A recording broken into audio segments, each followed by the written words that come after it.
Okay, we'll begin. Kwai Galasvi Gopan. Hello and welcome everybody. Jean Rooney is my name and I go by the pronoun she. I'm the coordinator of the Advanced Studio Practice program here at the New Brunswick College of Craft and Design. And so thank you to everybody for joining us. We have 22 participants. And a special welcome to our guest speaker today, Tony Merzetti. A reminder before we begin that this session is being recorded, and so by participating, you're consenting to being recorded. And I guess that's a reminder too that just as you see other people on screen and hear them, that you yourself at times will be seen and heard. So if you haven't done so already, please turn your microphone on mute to avoid feedback. And lastly, I would ask for your patience while we navigate the technology. It's a change of pace and a change of delivery mode for everyone. And so to officially begin, I'd ask and call upon Jody to do our territorial acknowledgement. On this unceded and unsurrendered territory where we live and work, the peace and friendship treaties were signed between 1725 and 1779 by the Elnu, the Wolastoq-Wee-Wic, the Passamaquoddy Nations, and the British. These peace and friendship treaties were among the earliest treaties to be made between Indigenous nations and Western nations.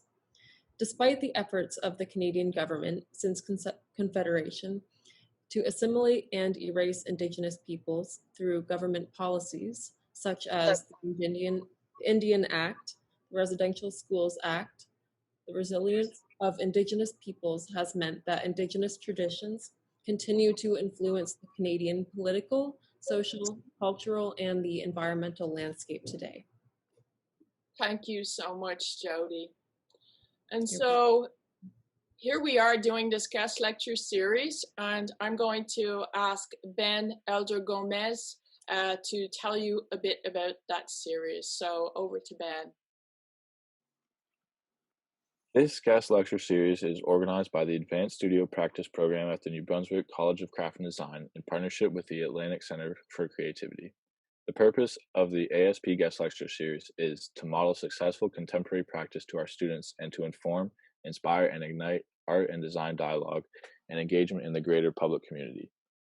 The guest lecture series focuses on New Brunswick and provides a platform for presentation, a time for dialogue, and a celebration of the creative and cultural riches that we hold in Atlantic Canada. Thank you so much, Ben. And so we have mentioned before that this is a partnership with the Atlantic Center for Creativity, a dynamic group that really all of us should be in the arts field would benefit from being aware of. So I'm going to call upon Audrey Arsenault to tell us a bit about the ACC. The ACC, Atlantic Center for Creativity, is an initiative that promotes creativity across disciplines. It has three main goals. One, to promote research and programming in the area of creativity and innovation. Two, to offer events such as symposia, conferences, and workshops on a yearly basis for sharing ideas and information. And three, to build partnerships in the area of creativity and innovation on a local, regional, and national basis. You can check out the new online version, Creativity Matters, which was launched this month. Please visit the website atlanticcenterforcreativity.com for additional information on the ACC and this journal. Thank you so much, Audrey. Now, I know it probably feels a bit wordy. We've lots of announcements. Thanks, Tony, for your patience. But there is an exciting one that I wanted to let you know about today.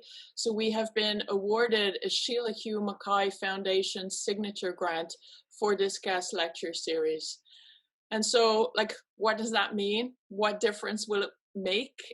Firstly, by paying our artists a fair wage. So we wish to model best practice, and we believe that artists, like other professionals, should be paid for their work.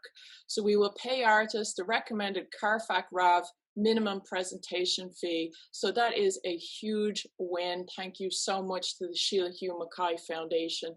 And secondly, as artists and educators, yes, we teach what we know, but very often we teach who we are. And in particular, we have to model to emerging artists and to each other how we adapt, renew, survive, and support each other during this time. So with that in mind, the series shares this kind of resilience, creativity of creators. So a sincere thank you to Catherine McCall, to the board, and I want to affirm the vitally important work that the Sheila Hugh Mackay Foundation continues to do in promoting and supporting the kind of creation, valorization, and understanding of the visual arts in New Brunswick. We are so lucky to have them. Now, to the man of the moment, to Tony Merzetti, the accidental filmmaker, I'm going to ask Tracy O'Brien to do Tony's official introduction. Our guest speaker, Tony Merzetti, will give his talk entitled The Accidental Filmmaker. Tony will relate his story as an MBA graduate who turned his back on the traditional, safe, prosperous career in accounting or banking for the uncertain prospects of entering the world of film in New Brunswick in the 1980s. Through his journey, he will relate the life lessons he picked up on the way and how he balanced film creation activities with paid work in the film sector. Tony Merzetti has been involved in the New Brunswick film community since the mid-80s. He is the executive director of the MB Film Co-op, a part-time film lecturer at UMB, a filmmaker and crew person on numerous films, primarily in the fields of cinematography and editing. Over to Tony. Okay. So I'm going to be, I guess, just keeping an eye on anyone that's joining us. So if I occasionally look a little distracted, it'll just be me looking over at the chat or the participants window and that sort of thing. Okay, so can everyone see the PowerPoint slide? Okay. Yep. Okay, perfect. Okay, so yeah, as was said, I started in the 80s getting involved in film, but going back before that, I guess I was sort of pulled in a couple of different directions. I didn't realize, the arts was going to pull on me at one point in my life. But I grew up in St. John, and when I was growing up there, I'd always heard about the filmmakers or the actors that came from the city. I think actors were the thing that we all sort of recognized as being associated with film. So people like Louis B. Mayer, who ran MGM, Donald Sutherland, Walter Pidgeon were sort of names that I learned to identify with the city, who had gone on to bigger and better things after they left St. John.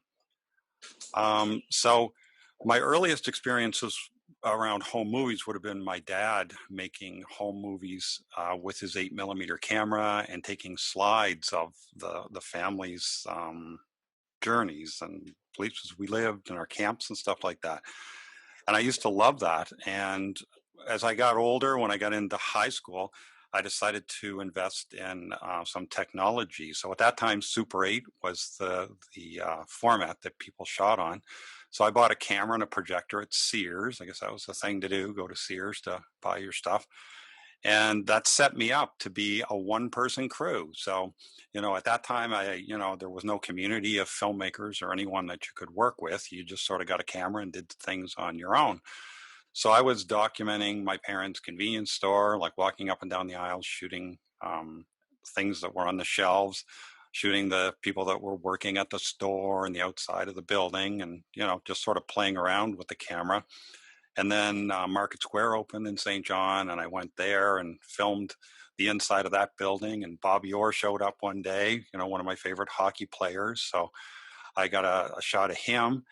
And then I think, one of the sort of more ambitious projects I did with the camera was when Charles and Diana came to St. John on a royal visit.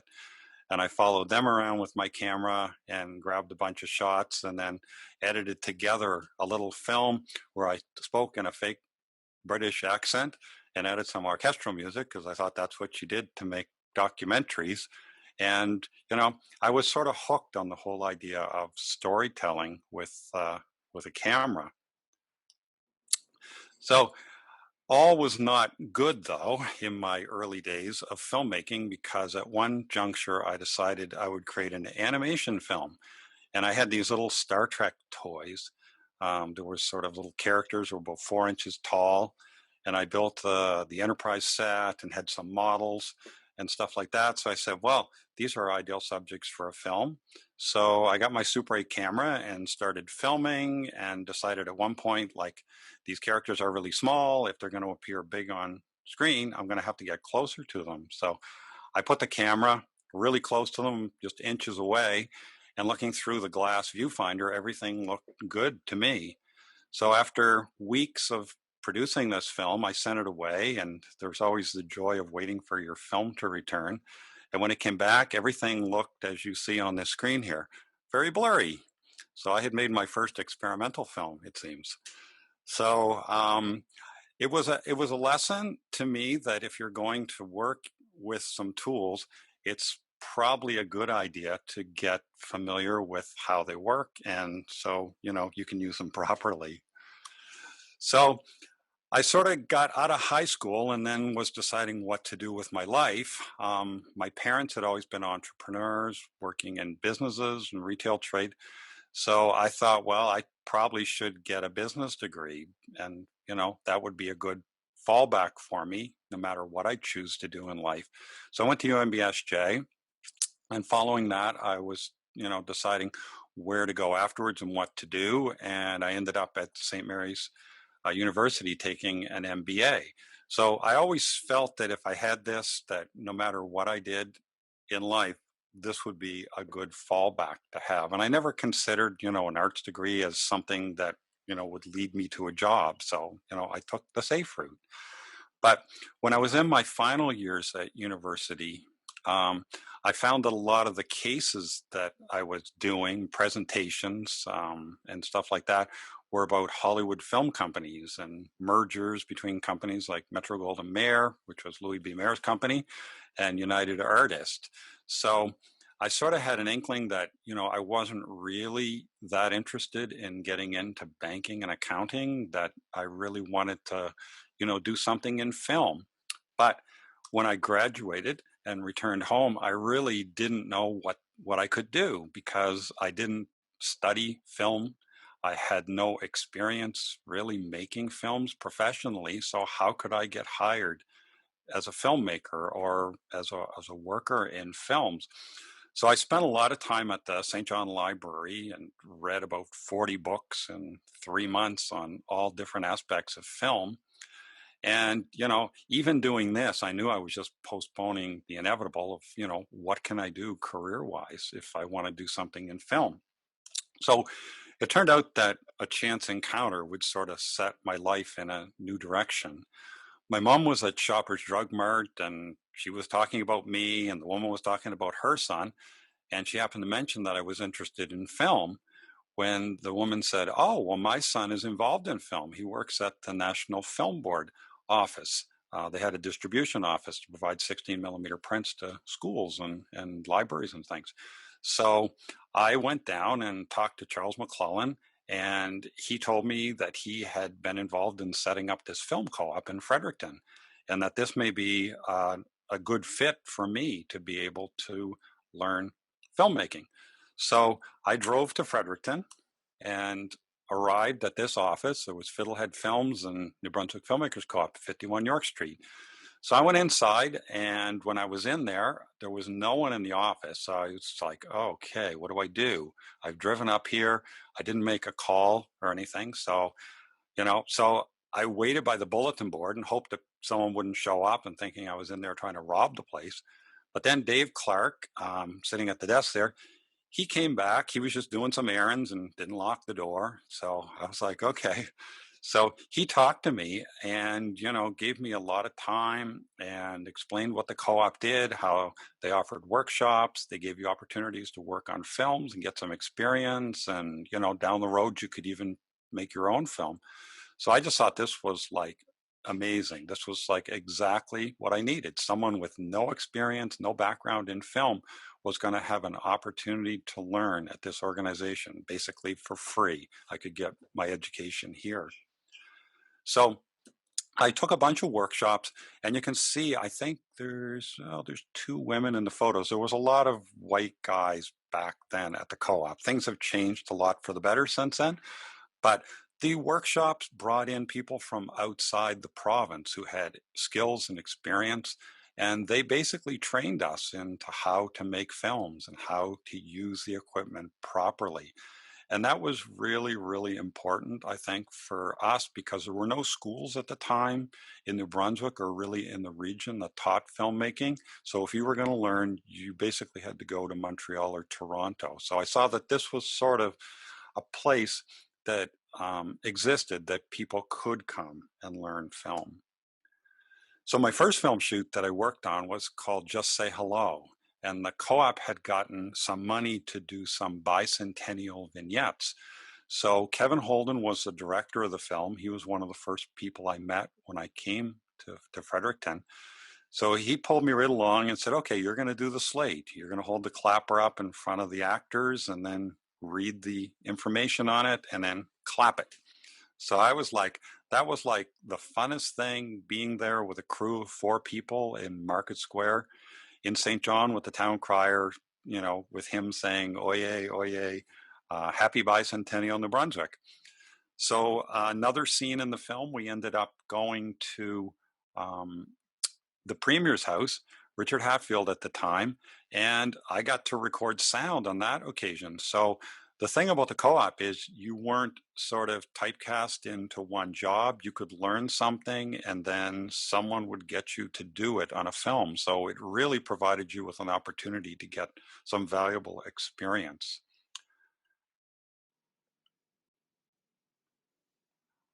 One of the other films that was done as a vignette was a film called A Living Tradition.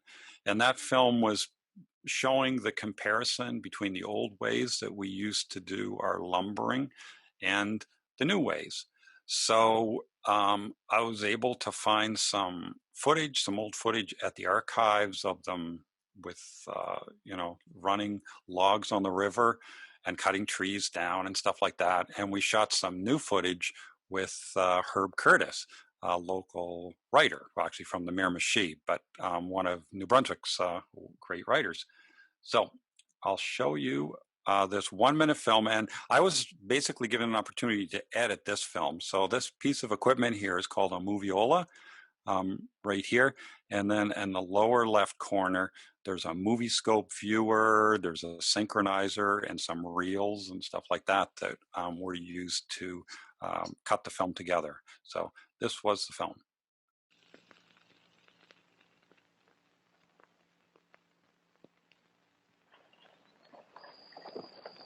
The kind of New Brunswick we are today carries the seeds of yesteryear.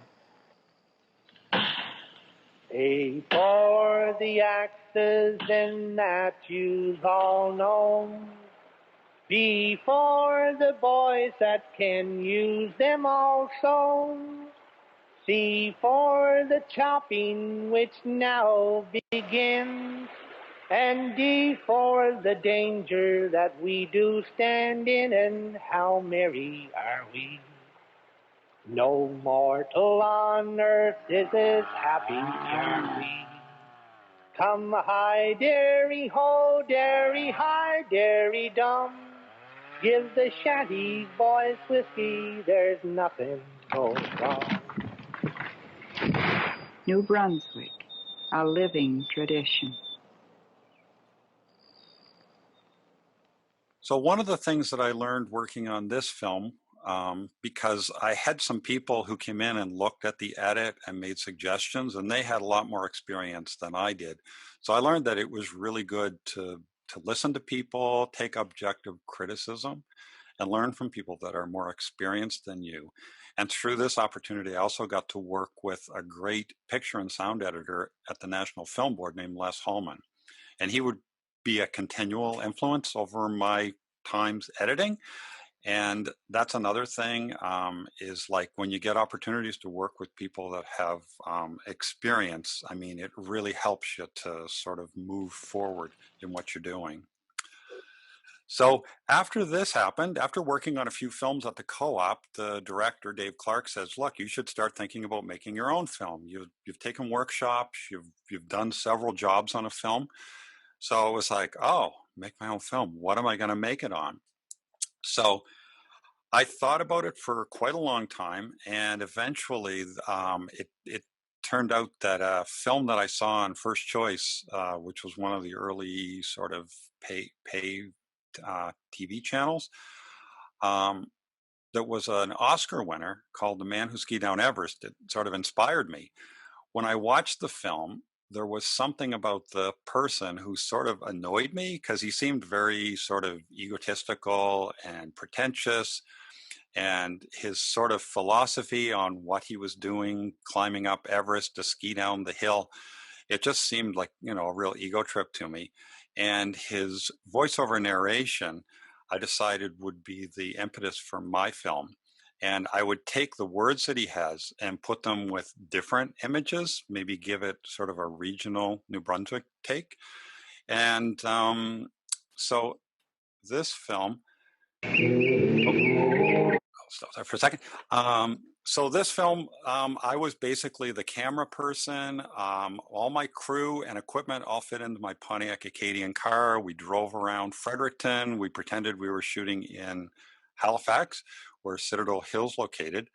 And this is a short scene from that film that was shot on 16 millimeters. My first time shooting and editing my own stuff. To men of the East, Citadel Hill has been the mother goddess of the world, Shomaluma. I go as a pilgrim, inspired by the majesty of Shomaluma, to ski down the toughest hill in the world. I remember Everest, Fuji, but none has prepared me for the challenge that awaits me. I have traveled the globe to ski, to soar with the winds, to laugh with the gods. Okay, so one of the things that I learned making this film was the entire process of making a film. And although the film was only 5 minutes long, it took me probably a year and a half from the time I wrote the script until we had our final 16 millimeter print of the film. So no matter if you're making a 5-minute film or a feature film, the process is very slow, very methodical, and it costs a lot of money to shoot on film, I learned as well. The film played at the Atlantic Film Festival in Halifax, and it also played at the Dundee Mountain Film Festival in Scotland. And I always wondered what the people in Scotland that were, into mountain films and stuff like that would think of this parody of, their beloved sport. But anyway, I didn't worry too much about it. So the other thing that happens at this time, I had been hired to work at the co-op. Dave Clark, the coordinator, left, and that's when he suggested that I should take over the co-op. So I thought about it, and I figured I could do it for a short period of time before I headed off to Toronto to seek my fame and fortune in the film industry, which didn't quite work out. But working at the co-op, I realized a lot of my business skills came into play. I was able to do the accounting, do financial reports, write up proposals for grants. A lot of the skills that I had learned in business helped me out in the arts. So I think business and the arts has a very close tie. I think any business skills you can pick up can help you in your art. Now, one of the ways that you make money in the arts, because at that time, I think I was making $7,000 a year working at the co-op. So you try to get some freelance work out there in the commercial industry. So there was a film called Samuel Lount, which was a BC feature film that shot at King's Landing. We had shot at King's Landing another film, which I'm going to talk about a bit later. But this was a great opportunity to watch people using professional equipment and, how do they set up the lights? How do they do their sound? How do they do their practice? And I think that's one of the things for learning, even if you're going to be an independent filmmaker and never go out and work in the commercial world, on a full-time basis. I think you can learn a lot from these professionals because a lot of them are artists. And I think that was another thing that I began to realize as well, that a lot of people think that the director is the artist on the film and that the other people are just there as support people and they're not artists in their own right. But I do consider that all the people, whether the cinematographer, the writer, the music composer, they're all artists. Everyone that works on a film, for the most part, is an artist, and they're all adding to the vision of the film in the end. So Samuel Lount, when I got hired on that film, the producer and director came to the film co-op to look for some production assistants to help out on it. And one of the things they did, they went around the room and just asked people's background. And when I explained I was in business, I'd taken business at school, and I thought, it would be a good fit because film is about 50% business, 50% art. The director producer turned to me and he said, well, actually, you've got a good background because film is probably 90% business and 10% art. So, that was sort of a little revelation to me as well. Down the hall from the co-op, there was a gentleman named Fred Clark who ran Fiddlehead Films. And I was lucky enough to be able to work on some of the projects that he did. So he filmed The Royal Visit in 1984, The Pope's Visit in 1984. There was a shoot at Metapanega, which was a film done for the archaeology department of the province. I got to work on some assistant editing on that. And then I also got to go down into a mine shaft that was being built in Sussex for a potash mine. So there were lots of really cool adventures to work on as a freelance film person.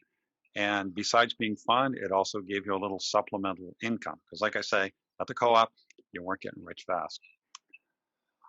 Some other opportunities that came up to get some experience and work on films were commercials. So I remember there was a Schooner beer commercial. You get to work generally in the lighting department or camera department and stuff, helping out on that. And there's a very small crew base of film people in New Brunswick. So generally you would start running into the same people working on shoots. There was an Eaton's ad that shot at Macadam, and it was probably a $250,000 ad. And they brought a full equipment package and team down. There were ad executives and, a whole bunch of people on this set. And I learned a valuable lesson there because sometimes you think you know it all, but then you work on a professional commercial set and you learn a lesson fast. So this large 12 by 12 overhead here is used to soften light. The light shines through it. So we had to set one of these up for a scene. And after we finished the scene, me and the other person decided that, we should take it all apart. Let's neaten the space up and we'll just take it apart. So we took it apart. Well, 10 minutes later, they came back and said, okay, put the screen up. And we were like, we already took it down and put it away. It said, you what? It's like, you shouldn't do that. And, blah, blah, blah, blah. So we sort of got ragged out about that and we put it together as quick as we could. And we learned like, okay, you've got to, know what you're doing and don't make assumptions. And, people are going to yell at you in the industry, which, for some people that becomes sort of a turnoff and they just decide to stay with the independent sector. So another film that I got to work on at the co-op, which was very exciting for all of us, was after we did our vignettes, we decided we wanted to do a half-hour drama, which was a bit of a stretch for us because we had really not a lot of experience. But we approached the National Film Board with our plan, and they thought, yeah, you guys are ready. Let's give you some money and some film stock and processing and help you make this film. So it was based on a New Brunswick short story by Stuart Truman in his book, Ghost Pirates and Treasure Trove, The Phantoms that Haunt New Brunswick. And I think one of the things that stuck with me to this day. And one of the reasons why I'm always interested in historical stories about New Brunswick, about New Brunswick people, finding those interesting regional stories, was Stuart Truman told us after he gave us permission to use his short story for the film. He said, you know, there's people in Upper Canada that make films on Riel and Radisson, but our stories don't get told. So if our stories are going to be told, it's up to us to do that. So I was like, wow, yes, we're empowered. We have to take on that responsibility and that duty. And they are our stories to tell. So we should be the ones doing it.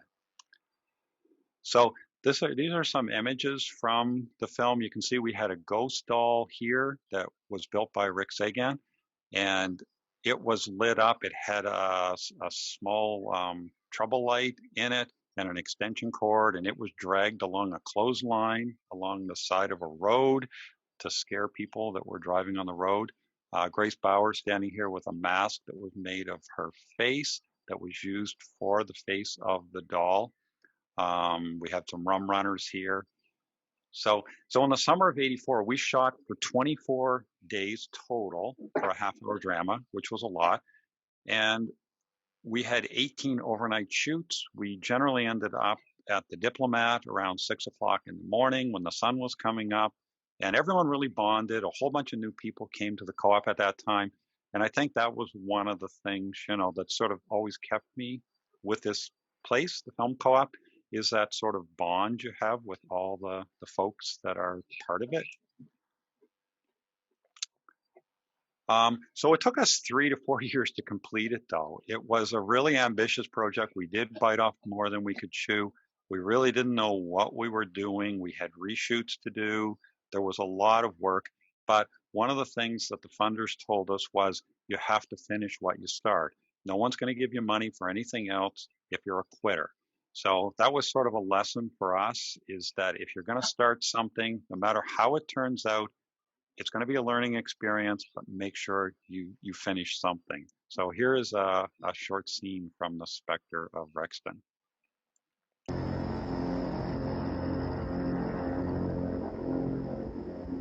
This innkeeper, after having a terrible fight with his wife Emma, stormed off into the night in a drunken rage, leaving her alone. Now, his wife had always been true to him, but Harry was a jealous man. And on this terrible night, Harry's jealousy drove him mad.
So as you can see from that brief scene, it was a very ambitious film. We were out at King's Landing filming. We were burning signs. You know, we did not burn King's Landing down, luckily. I think, you know, we would have got into a lot of trouble had we done that. And a lot of other film companies have come to King's Landing since then to film. So we got to protect that resource. But that was a lot of fun. I think, you know, the new group of people that joined the co-op really got involved with a lot of other projects afterwards. And that's one of the things I think why people get involved in filmmaking is community and the fun. So other opportunities that came up that sort of helped me professionally and were very satisfying to work on was Children of a Lesser God, was a feature film that was shot in St. John, and it starred William Hurt and Marlee Matlin. It got 4 Academy Award nominations and 1 for Best Actress. But I applied for a job on that as an apprentice editor, and I was lucky enough to get to work on it. The editor on the film, Lisa Fruchtman, was an Academy Award-winning editor. She'd worked on The Right Stuff and won an Academy Award for that. Her first film was The Godfather 2. She'd worked on Apocalypse Now. So, I mean, it's just, it's really thrilling to be that close to people that, are very successful and have made really interesting films. And that's a picture of me. That's why I don't have a mustache now. Wearing the Paramount shirts that Lisa had bought us. So that was a wonderful experience working on the film. And I actually got to, on another film, I got to work with Marlee Matlin again. With this film was not as good. It was called In Her Defense. But that's the other thing, is it's a very small world, the film community, and you can often get to work on films with people multiple times, even if they're, like celebrities from LA. So. Okay, so New Water for Girl was another great experience, shooting in Cretin. I got to hang out with Ashley McIsaac, the fiddler. We shot a scene with him. Nicholas Campbell, the actor from Da Vinci's Inquest, was very approachable after hours, and you could chat with him about anything. Mary Walsh was on set, and she talked about the difficulties as an independent filmmaker trying to get projects done. So you sort of, you can become connected to people that you often look at as inaccessible, which is, really cool. There was 5 CBC half-hour dramas that were done, and I got to work on, it was 2 or 3 of them. And other people that worked on it, this one here, 106 Fire Hydrants, Anna Silk, who was on Lost Girl, her mom, Ilke, was directing that film, but Anna worked on it. So it's kind of neat to see how far people can go that start out working in film, that there are opportunities out there. And one of the people that worked on Spectre of Rexton, Heinz Gloss, he's working now in Toronto on the Star Trek Discovery series as a lighting person. So, there are opportunities. If you start out at a film co-op, you can stick around and make your own films, or you can go away and get jobs in the industry. So I think that's an important consideration for people that are looking, for careers in film. Now, the second film I did, which was quite a few years later, came about when I was talking to another co-op member, and he said, we should do a film together. And I said, oh, that sounds like a great idea, sharing the work. But sometimes when you work with people, you realize sometimes it can be challenging because people have different work methods. And if you're really sort of want to be prepared and the other person's a little looser about planning and just sort of going with the flow, that can make a little bit of a challenge. But this film we did came about, there was a comic that I saw in Viz magazine called The Thieving Gypsy Bastard, which of course is totally politically incorrect. But we took the story and twisted it around into a story about sort of men, and the men being assholes, and they're the problem, and it's not the gypsies that are bad. So in this story, this group of Roma set up on this family's lawn, and they don't want to move. And so the 2 males in the family, the head of the Roma family and the owner of the house is very much possessive of his property and wants these people gone, but they won't leave. And the father won't let the family, like the daughter, do what she wants to do, so he's being sort of mean. So in the end, they sort of get shut down by the women. They sort of take over. And there's some other pictures. And you may notice here George Fry played a key role in the film, and also Ilke Silk acted in it. So I was really fortunate to have them involved, and I'll just play this short scene from the film.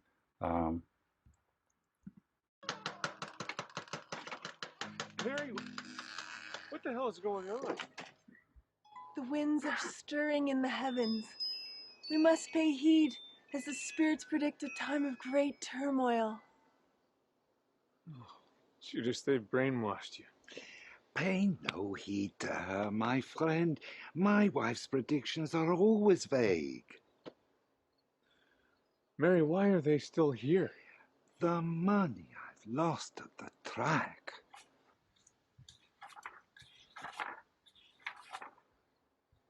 Is that petulia oil? Oh, buy some lucky heather, Timmy? You're all a bunch of charlatans, and I want you off my property now. Ha! Parenti au manca stragori ne coppia. No curses, Mama. You insult our host. Here's my prediction. If you're not all gone by nightfall, I'm calling the police, and I'll make sure you run out of here like a bunch of common curs. Okay, so that film, it was a lot of fun in some ways looking back on it. I have a lot of fond memories about it, but it was a stressful process. So one of the things when you're working on films, you have to, really consider the relationship that you get into when you're partnering with another person on a film. Me and the person I worked with are still very good friends today, but we probably wouldn't work in the same way on a project now. So I sort of, some of the stories that I'm interested in, I sort of go between documentary and drama. And one of the films that, was a personal favorite of mine came about when I traveled to Italy with my wife back in 2005. And I decided to visit the home that my grandfather came from to find out more about, what it was like, why did he leave it, the family that was sort of left behind, to meet them. So it was, when I started out, I was just, capturing stuff on camera as a tourist and just for archival record. But then when I got back to New Brunswick and looked at the material, I realized that I could make a film out of this. So I did. And here's a scene from this film on my grandfather. My mother is... Non fai l'attrice, ma... Certo, se scarpette le fai le durate a Natale a Santo Stefano. Vabbè, che devo fare? Ho fatto un piccolo là.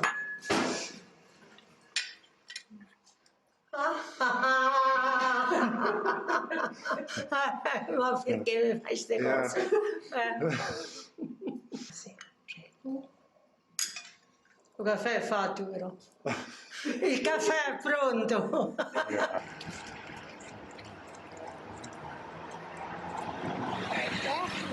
Sì, poi quando... Okay, we're gonna walk around. Ok, adesso... Bene? Giulianello! Ciao! Ciao! Ciao! Mi devo conoscere. Adesso fate un giretto, una passeggiata, andate a vedere Monte Libretti. Yeah. Bene? Sì, Bene, ci vediamo. fatto bene.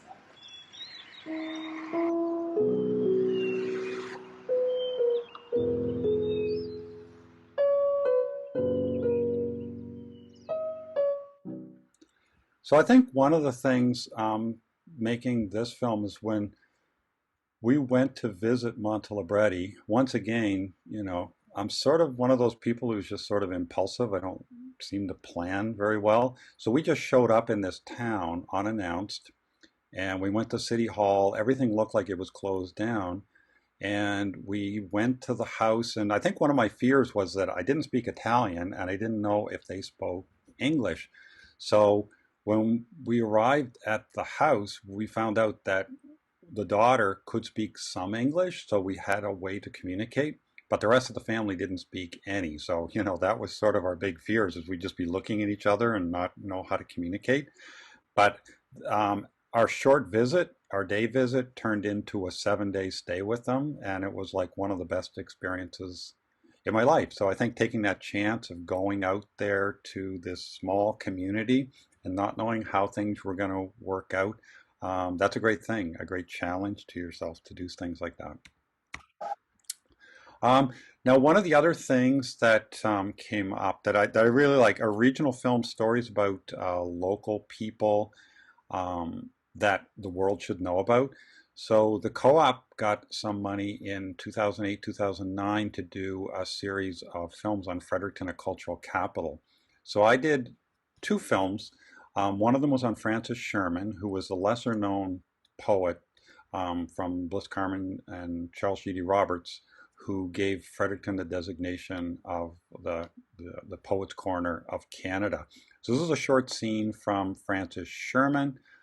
It's set probably around 1895. This scene is where Francis's mother and father have a conversation. He is about to go to New York to try to raise some money for his business, but he is actually not going to end up coming back to the family afterwards.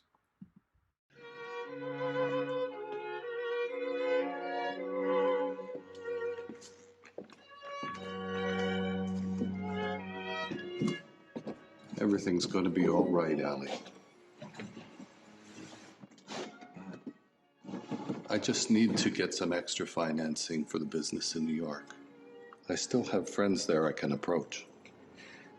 What about someone in town? You know everyone here. It's not that easy, Allie. I've exhausted all my options. What about the children? I need you to be strong for the whole family. The economy is going to turn around soon. Frank can help. He's a good boy. He's got a good job at the bank. I'd better go.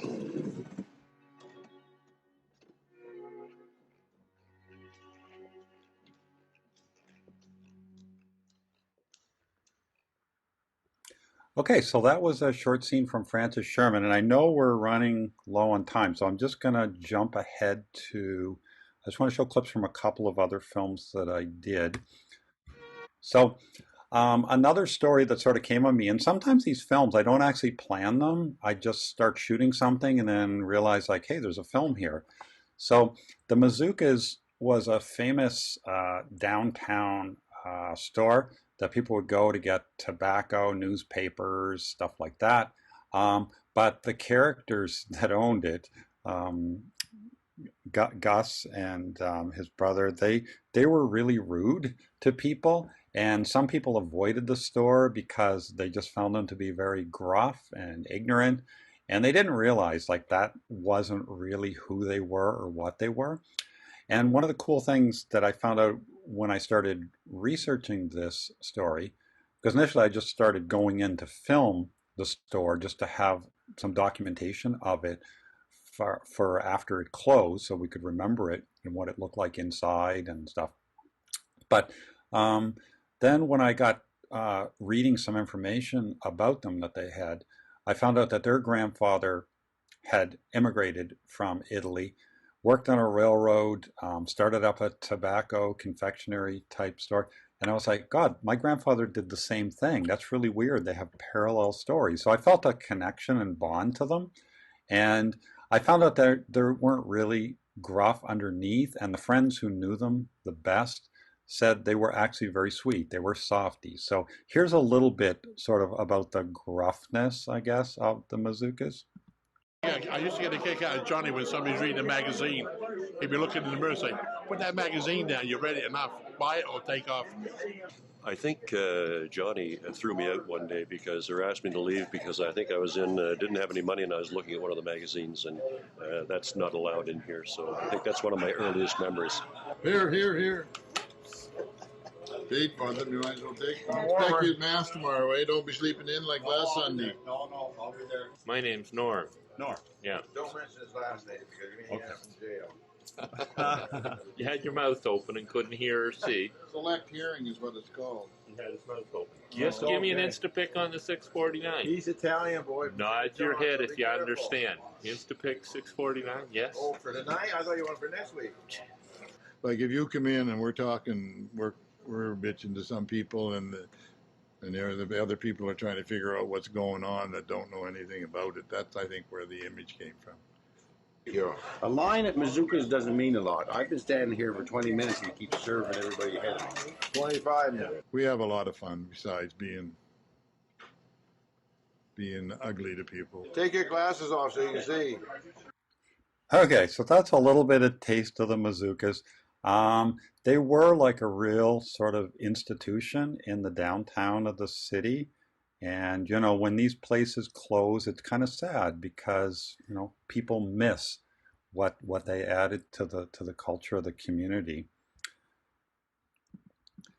Now, the last clip that I'm going to show you is from the second film that I did on the poets from the Poets Corner of Canada. And this one's on Bliss Carman. And this story was, you know, when you're doing the research and you're trying to figure out how to tell a story about someone, you'll find all these facts and pieces of information, but you have to try to find a hook to the story because you're not telling their life, you know, in some sort of chronology, like they were born here, they did this, they went to school here. You're not doing that. You need something to engage people and to pull them into the story. So this story was about how Bliss Carman and Charles G.D. Roberts got into a fight because of a woman. And in this case, the woman, Mary Perry King, had gotten together with Bliss Carman, and the thing that she was doing was sort of pulling Bliss away from writing the poetry that he used to write. So Charles G.D. Roberts is very defensive of his friend, and this is a scene where he confronts Mary Perry King, and it's going to lead to a schism that will last for several years, you know, almost up to the death of Bliss Carman.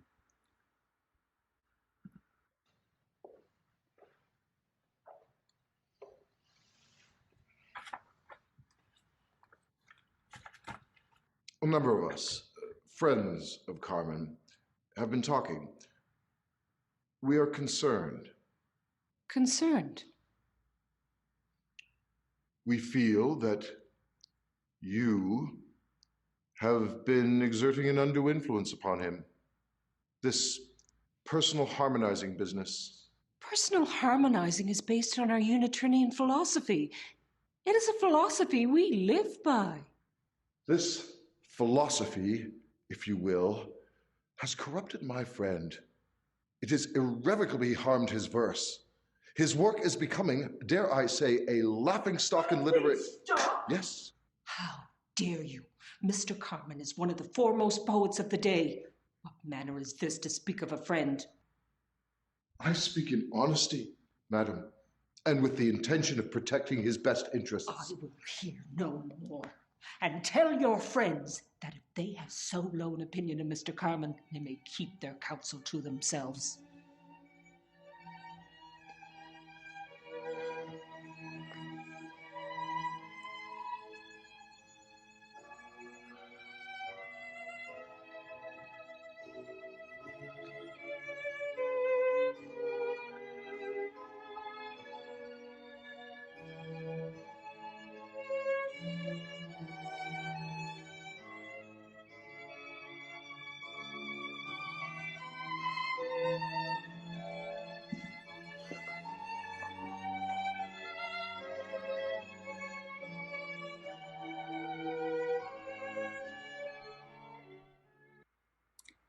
Okay. And that was everything that I guess I wanted to talk to you today. So if anyone has any questions, I'd be glad to take them. Thank you so much, Tony. That was really, really wonderful. Yeah, Thank you. fantastic. We have two students who have been helping to moderate the chat. So I'll just ask if they have captured anything there. Ian, the only question I see is from Isabel, wondering where these recordings are kept. Yeah, just quickly, Isabel, the recordings, this is our third talk, and so they're being edited and rendered, and we will make an archive available, and we will send that out to everybody on the usual guest list, so you'll be notified as soon as that happens. Tony, I was really struck actually by, it was just wonderful watching that trajectory of your career. And one of the things that has always struck me about you is that you're so personable and you have such an easy nature and you're a very humble person. And I think part of you being able to run, yes, you have the business background, but you also have a very listening kind of spirit, and you reference that with being on sets. And I'm just wondering, as well as experience, how much of that attitudes do you attribute to being able to kind of move projects forward and to bring so many moving parts and different people together? Yeah, no, I think it is important to sort of be empathetic to other people and to help other people. Like I've always found helping the members of the co-op do things and be successful, it comes back to you in the end. I mean, people look at the co-op in a positive way because of the successes of the other people. So some people, you know, they may be more interested in their own personal successes and figure other people's successes are an impediment to them. But I've always looked at it that, you know, anytime someone wins an award or gets a grant or finishes a film or has a film accepted at another festival, like it's helping the whole community out. And I see the benefit of community growth and development, and whether, you know, it's growing communities in other cities of, you know, filmmakers who get together to make films as teams, or involving underrepresented groups and having them be empowered to tell their stories. You know, I get more joy out of that. It's almost like watching people open their Christmas presents rather than seeing your own Christmas presents. I feel the same way about it. Thank you, Tony. There are some interesting questions coming through. So first on the list, Audrey says, do you have any projects that you're currently working on, or are you keeping them secret for now? Well, I've been working on a film on Charles Sheedy Roberts, but the co-op keeps me so busy that it's really hard to find the time to do it. And then my wife and I, we try to go to Italy every 2 or 3 years. So it's like your summer's basically shot if you're going on a trip, I find. So I will get to it again. It's one of those things I'll dig the script out and read it over and then, you know, think of some changes and things. So someday I will do that. Yeah, I think we can all identify as artist educators finding that balance and time to get to your own work as well. And for anybody who doesn't know Kat's work, Kat LeBlanc, Tony's wife, you should, incredible voice, singer-songwriter, so check out her work. Matt has a question. He said, who's the most famous person you've ever worked with? I would say probably, oh, sec, find some lighting things here. There. I would say probably William Hurt and Marlee Matlin would be the most famous. I mean, William Hurt won an Oscar. Marlee Matlin has, like that whole film, Children of Lesser God. John Seale, the director of photography, won an Oscar for The English Patient. You know, it was an amazing experience. And, you know, very early on in my career, I was basically working in film for about a year and a half when this film came to St. John. And, you know, so, yeah. And we're getting close to time. There's about a minute left before I wrap up. So I'll finish with the next question. Marilyn Luscombe says, it takes courage to step into the unknown and to be open to criticism. What would be your further advice on developing that courage? Well, I think it can be a really hard thing to put stuff out there and have people say negative things about it.